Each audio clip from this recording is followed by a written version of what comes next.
안녕하세요. 황인환입니다. 오늘은 우리나라 경제와 수출입에 크게 영향을 주고 있는 원자재에 대해서 좀 알아보려고 합니다. 그래서 입력을 하고 기본 트리로 해서 검색을 했습니다. 그래서 나온 결과에 보면 이렇게 원자재라고 나오고요. 요거에 대한 이제 실질적인 거래가 이루어지는 곳들은 이제 뭐 D램 익스체인지라든지 LM이라든지 나이맥스, IC 이런 여러 군데가 있을 수 있고요. 그것들에 대한 이제 정보를 보는 사이트도 이렇게 여러 개 있지만, 일단 수출입과 관련된다는 의미에서 아까 말씀드린 대로, 여기 한국무역협회 기타에서 정보를 좀 알아보고 관련된 시황을 좀 볼 수 있도록 하겠습니다. 자, 그래서 한국무역협회를 클릭을 하고요. 밑에 내려가서 사이트를 클릭해서 이동하도록 하겠습니다. 예. 지금 들어온 곳은 기타.net 이렇게 기타.net 이렇게 들어와 있고요. 한국무역협회의 약칭이 되겠습니다.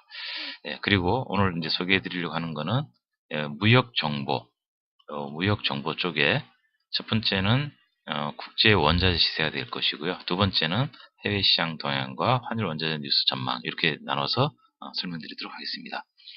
먼저 국제 원자재 시세 쪽을 그냥 클릭을 해서 해당 페이지로 이동을 해보겠습니다. 예, 이동된 페이지에서는 일단 뭐 귀금속에서부터 이제 축산물 이르기까지가 쭉 표현이 되어 있는데요. 이것들에 대한 부분은 첫 번째 이제 가격에 대한 부분을 먼저 보면, 가격은 생산과 보관의 문제나 이런 여러 가지 때문에 보통 근월물에 대한 시세, 그 선물 근월물이 가격으로 보통 제시가 되고 뉴스에서도 그렇게 표현을 하고 있습니다. 그 다음에 이러한 가격들이 움직이는 변동 요인, 가격들의 변동 요인은 제일 큰 거는 원자재다 보니까 뭐 기후와 관련되는 날씨, 그 다음에 이 날씨와 관련된다 그러면 뭐 가뭄이나 홍수, 뭐 이런 부분들이 다 관련이 될 수가 있겠죠. 그래서 기후 변화가 있을 수 있고요. 두 번째는 이것들에 대한 이제 생산량을 누군가가 생산을 해야 되지 않겠습니까? 그래서 이게 만약에 독과점이 돼 있다든지 하면 또 문제가 되겠지만, 어쨌든 최근에 뭐 오펙이 생산량 감축에 합의 실패하면서 가격이 떨어졌다 이런 것처럼 이런 부분들이 영향을 주기도 합니다. 마찬가지로 이제 소비가 늘어난다든지 하면 당연히 수요가 늘고, 수요가 늘다 보면 재고가 줄고 이러겠죠. 그래서 이거와 관련된 부분들이 또 그 가격에 영향을 주기도 합니다. 석유와 관련해서 굳이 얘기하자면 미국의 이제 에너지청, 그 EIA라 그러죠. 또는 이제 미국 석유협회에서 API 뭐 이런 데서는 주간 단위로 그 재고 현황을 보고하면서 그 재고가 어떻게 움직이냐에 따라서 이것이 다시 가격에 영향을 주는 것, 이런 걸 볼 수가 있습니다.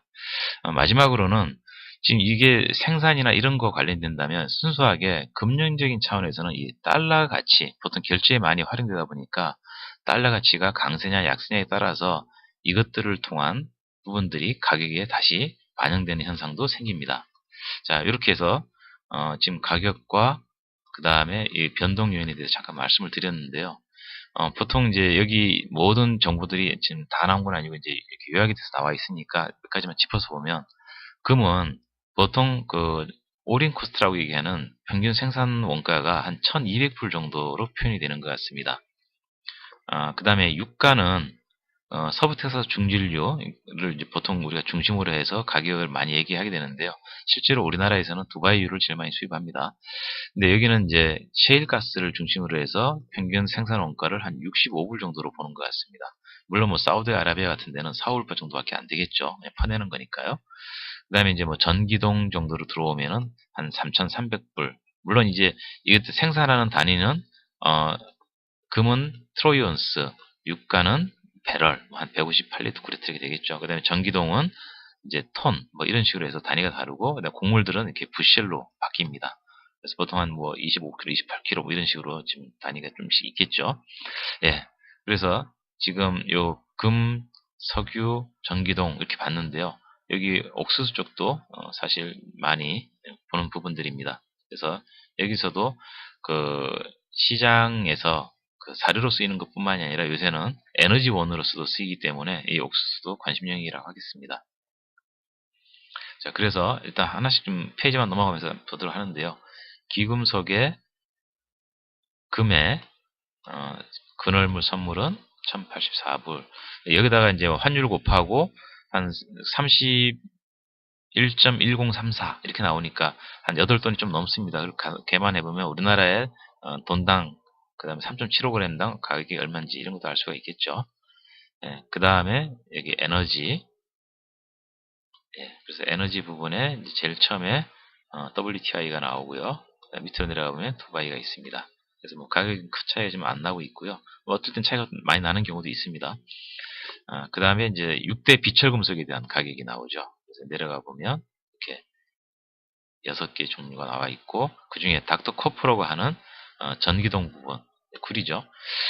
그래서 전기동 부분은 이제 가장 그늘물이 4,600 이렇게 나오는데, 보통 이제 모든 산업이나 제조업에 골고루 들어가는 그 부분이라서 이것들이 이제 수급이나 가격의 흐름 이런 걸 보고 국제 경제의 경기 흐름을 파악할 수 있다 해서 닥터코프라는 이름이 붙었는데요.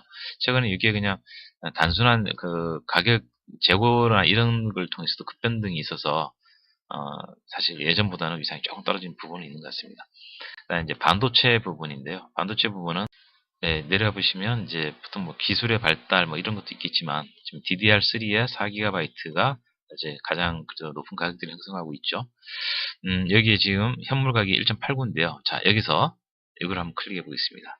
DDR3 4GB를 누르면 이렇게 쭉 일간 단위로 가격이 움직인 걸 볼 수가 있고요. 여기 연간 단위로 52주 최고와 최저가 나오는데 공교롭게도 이제 1년 전과 지금이 대비돼서 약 2배 정도 가격 차이가 나와서 이렇게 급 하락했다는 것을 지금 보여주고 있는 상황입니다.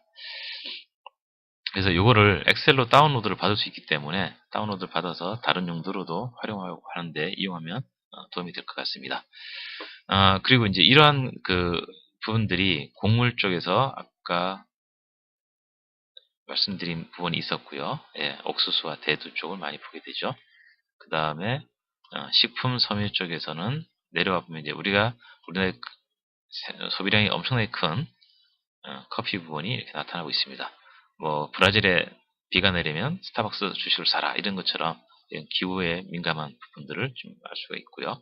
예, 축산물 부분은 사료하고도 관계가 되고 그 다음에 병하고도 관계가 되고 합니다. 그래서 보통 이제 닭하고 소하고 돼지 이렇게 얘기를 많이 하는데요.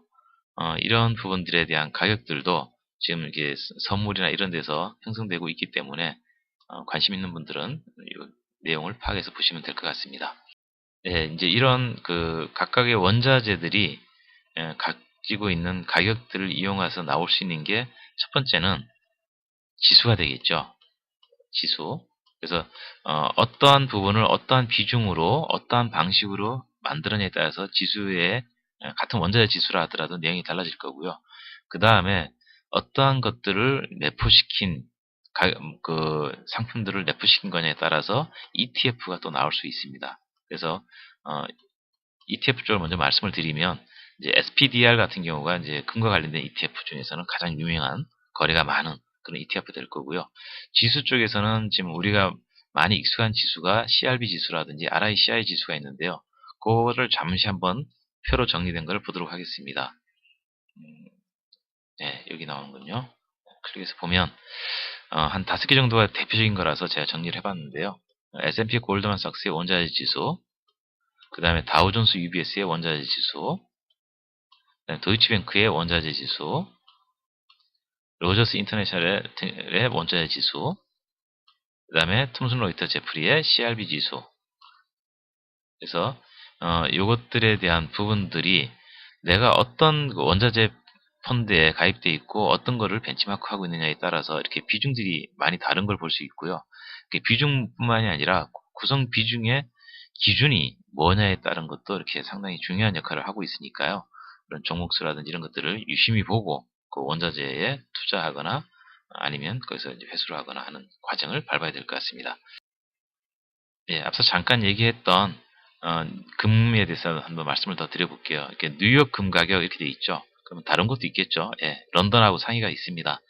그리고 지금 여기서 보면 이제 금 가격이 달러 약세라는 이런 표현을 돼 있죠. 그래서 예, 달러 가격이 금하고도 관계가 되는구나. 그러니까 경기 정책, 안전자산 선호 현상, 그다음에 수급의 변화 이런 것들이 다 연동이 된다는 걸 이제 알 수가 있는 거고요. 그다음에 제일 마지막으로 내려가서 보면 이제 아까 잠깐 말씀드렸던 SPDR, 스파이더라 그러죠, 스파이더. 그래서 스파이더에 대한 기사를 한번 읽어보겠습니다. 전날 기준으로 세계 최대 금 상장지수 펀드 스파이더 골드 트러스트의 금 보유 규모는 몇 톤 감소한 몇 톤을 기록해서 현재 최저 수준을 보였다, 이렇게 되어 있습니다. 그래서 이런 기사들이 끊임없이 이제 금융시장에 나오고 있으니까요. 이런 걸 참조해서 보시면 될 것 같습니다. 자, 원래대로 내용을 돌아가서 이제 시황을 보고 마무리하도록 하겠습니다. 지금 저희는 무역 정보 쪽에 여기 국제원자재 시세를 본 부분이고요. 지금 무역 정보 안에 있는 해외 시장 동향을 한번 이제 클릭해 보도록 하겠습니다. 이제 해외 시장 동향은 주로 국가별 이슈 정도 내용이 나오고요. 환율 원자재 지수 전망 쪽은 보통 경제 지표라든지 이런 거 위주로 나오는 걸 확인할 수 있습니다. 자, 해외 시장 동향 보도록 하겠습니다. 클릭을 해서 내용을 보시면 여기 뭐 미국, 뭐 인도, 그다음에 중국 이런 식으로 해서 거기에 나오는 주요 어떤 내용들 이런 식으로 내용을 볼 수가 있고요. 그 다음에 아까 원자재 정보 있는 쪽에서 해외 시장 환율 원자재 뉴스 전망을 클릭을 하면 보시는 것처럼 경제 지표라든지 아니면 그 각종 시황 중심으로 이렇게 리스트가 나타나고 있는 걸 확인할 수 있습니다. 그래서 조금 전에 그 두 가지 정도의 정보를 이용을 하면 큰 시세와 관련되는 내용들에 대한 파악을 하는데 많은 도움이 될 것 같습니다. 그래서 오늘은 국제 원자재 시세를 먼저 알아봤고요. 그와 관련되는 변동 요인과 지수 또는 ETF를 잠깐 소개해드렸고, 그 다음에 이것들에 대한 동향을 파악할 수 있는 해외 시장 동향과 환율 원자재 뉴스 전망 이런 쪽을 간략하게 소개해드렸습니다. 네, 수고하셨습니다.